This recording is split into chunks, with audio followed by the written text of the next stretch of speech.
We're going to do a little sneak peek of the Gorilla Pro Customs Rhino. So this is covered in fingerprints, but this is the off-grid Rhino with our custom handles that we just made.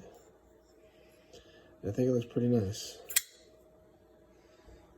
Of course, it's hard to tell in this light.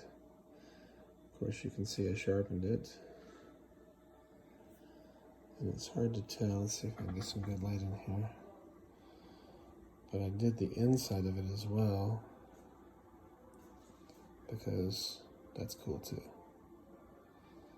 So little round spots up there. Hard to tell, but this thing's heavy. I'll put it on the scale tomorrow and see. I'm sure it's probably, double the weight of the original one, but it's really heavy. So that's a sneak peek.